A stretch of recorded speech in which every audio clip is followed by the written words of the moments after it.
Hello dear students, हम लोग physics में फार्मूले का डिस्कस करने चल रहे हैं जो कि क्या है 1/f इज इक्वल 1/b और प्लस का 1/q है ना। ये फार्मूला होता है, हम लोग इसका डेरिवेशन करने चल रहे हैं। अगर तुम्हारे यहाँ पे लिखूं तो पहले दोनों कंडीशन में कर लेते हैं बाबू। अवतल दर्पण के लिए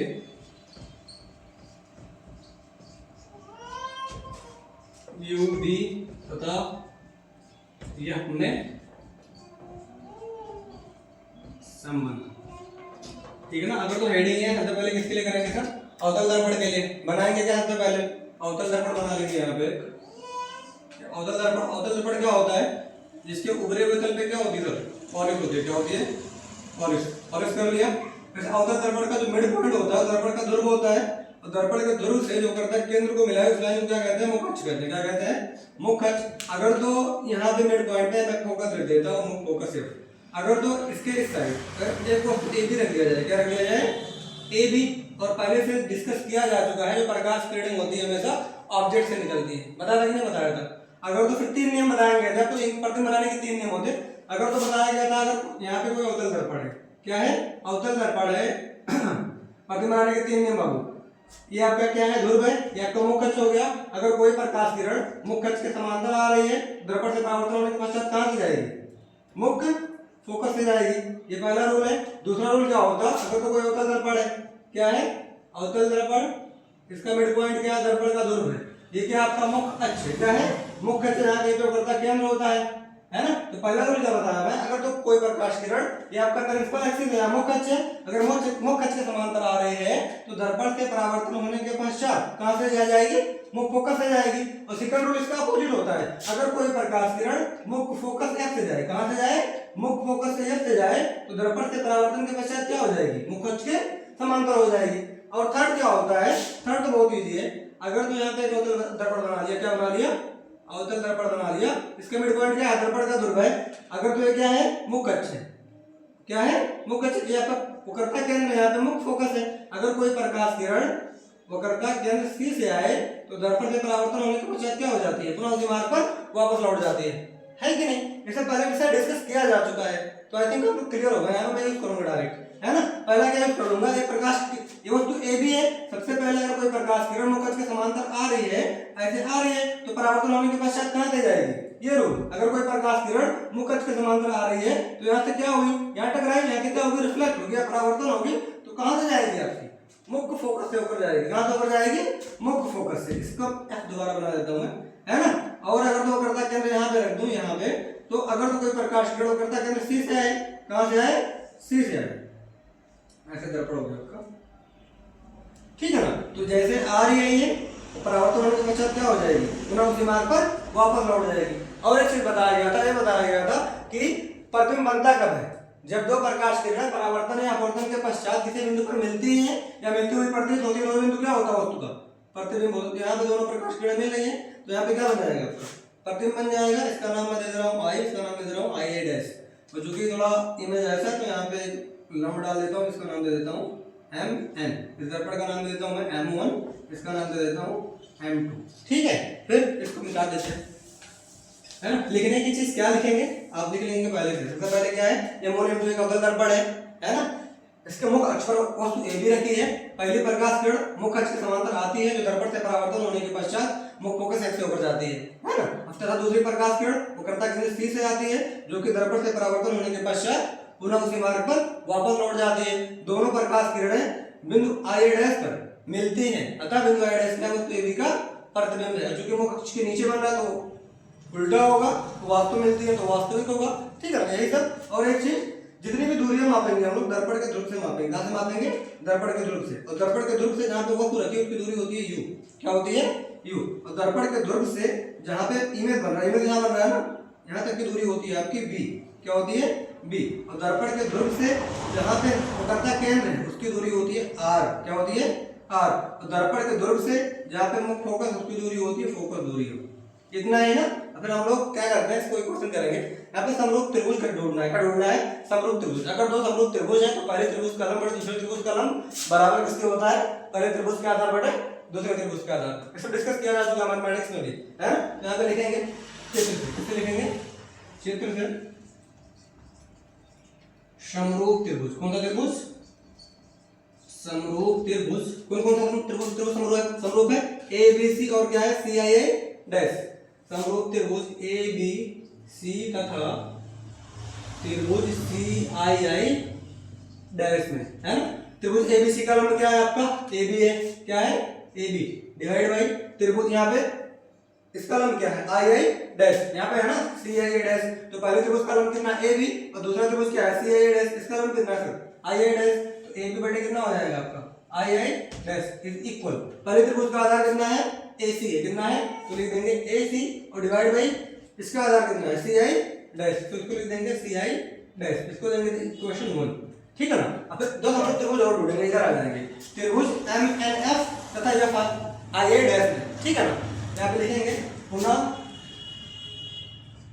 समरूप त्रिभुज एम एन एफ तथा एफ आई आई डैश में, है ना। यहाँ पे देखिए त्रिभुज एम एन एफ का लंब कितना है? एम एन है, कितना है? एम एन, और बटे त्रिभुज क्या है? एफ आई आई डैश का लंब कितना है सर? आई आई डैश, तो क्या लिख दूंगा मैं? आई आई डैश इज इक्वल, है ना। त्रिभुज एम एन एफ का आधार कितना है? एफ एन है, कितना है? एफ एन, यहाँ पे लिख देंगे एफ एन और डिवाइड बाई कितना हो जाएगा?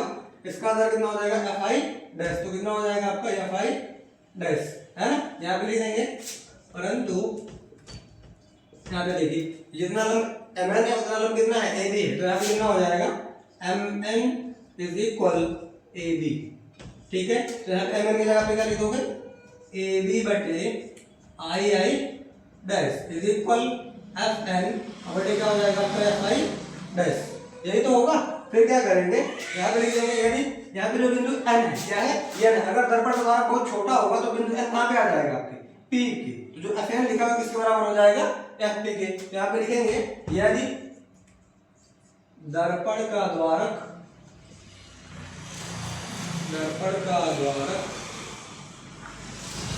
बहुत छोटा हो, क्या हो?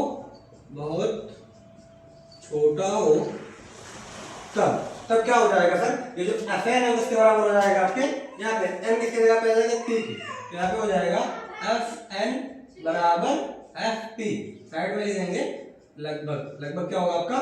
बराबर होगा। फिर क्या लिखेंगे, है ना। यही पे आ जाएंगे, यहाँ पे क्या है? ए बी बटे I I dash, A B बटे कितना हो जाएगा आपका? आई आई डैश इज इक्वल, यहाँ पे क्या? एफ एन, एफ एन बराबर कितना आया सर? F P. तो एफ एन की जगह पे कितना लोगे? एफ पी, और बटे कितना हो जाएगा आपका? एफ आई डैश, इसको दे देंगे इक्वेशन सेकंड। अब क्या देखेंगे?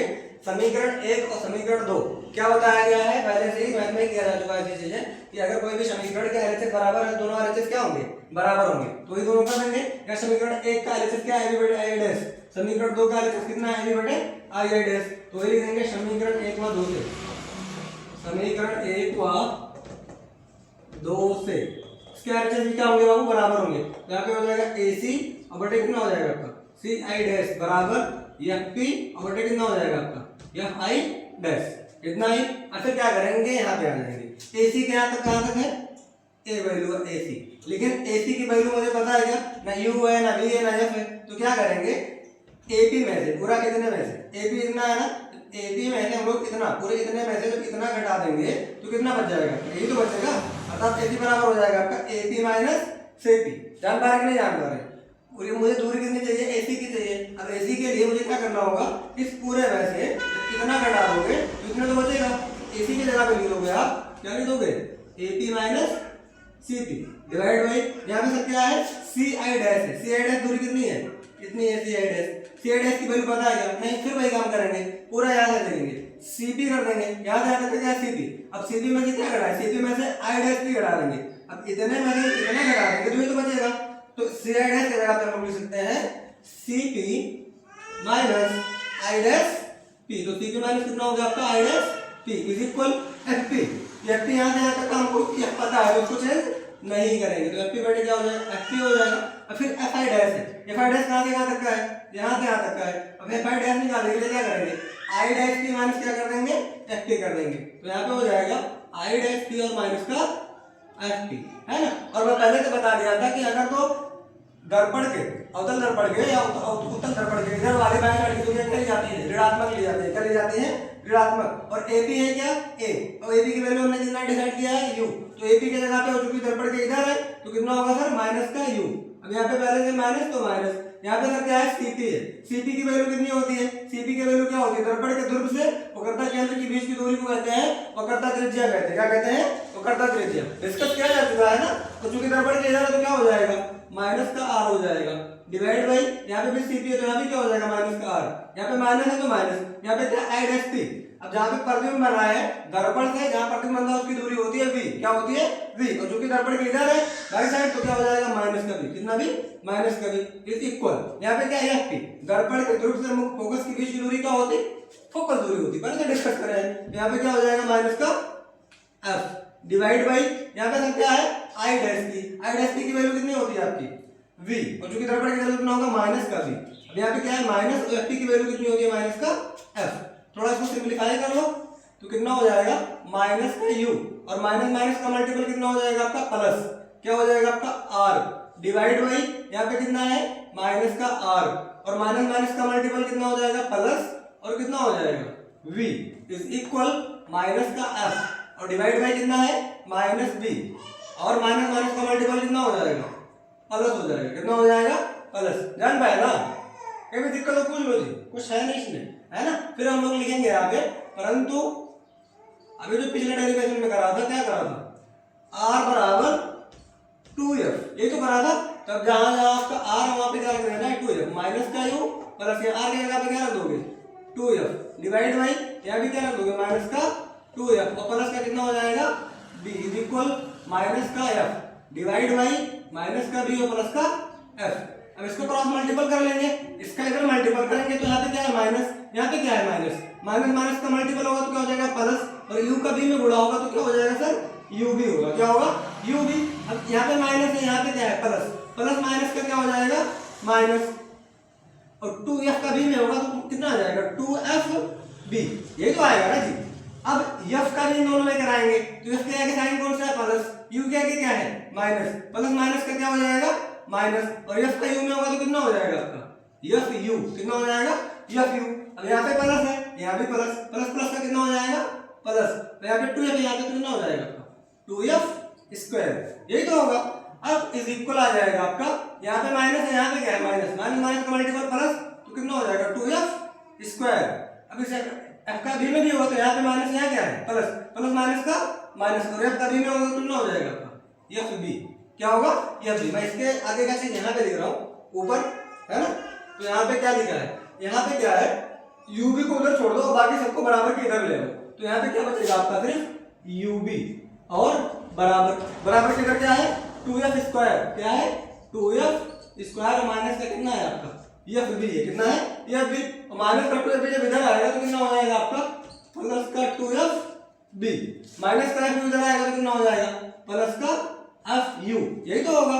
और प्लस का 2f स्क्वायर जब इधर आएगा तो क्या हो जाएगा, माइनस का 2f स्क्वायर, है ना। और कुछ बचा है क्या, नहीं। अब यहाँ पे देखो 2f स्क्वायर प्लस में और 2f स्क्वायर माइनस में, तो क्या हो गया आपका, कैंसिल। यहाँ पे क्या बचेगा आपका, ub इज इक्वल, यहाँ पे क्या है 2fb, यहाँ पे क्या है माइनस fb। 2fb में से fb घटाओगे तो कितना आएगा, fb। और प्लस क्या बचेगा आपका, fu। इतना ही तो। अब लगभग आपको क्लियर हो गया। क्या कर देंगे इसके आगे, दोनों पक्षों में, दोनों पक्षों में ub से भाग करने पर। क्या करने पर, भाग करने पर, है। तो यहाँ पे क्या है, ub है। क्या है, ub। तो यहाँ पे लिख दूंगा मैं ub और बटे कितना हो जाएगा, ub f इज इक्वल, यहाँ पे क्या है आपका, fd। तो क्या हो जाएगा, fd बटे ub f। और प्लस क्या है, fu। तो fu और डिवाइड पे कितना हो जाएगा, ub f। ub से ub क्या हो जाएगा, कैंसिल। f से f कैंसिल और b से b कैंसिल। f से f कैंसिल और u से u कैंसिल। तो इधर बचेगा क्या, 1/f इज इक्वल 1/u और प्लस का 1/b। यही क्या करना था, लाना था। अवतल दर्पण केस में यही है ना, नोट कर लीजिए। अगर कहीं दिक्कत हो तो पूछ लीजिएगा, इजी है। कुछ करना नहीं है, गर्मी तो है।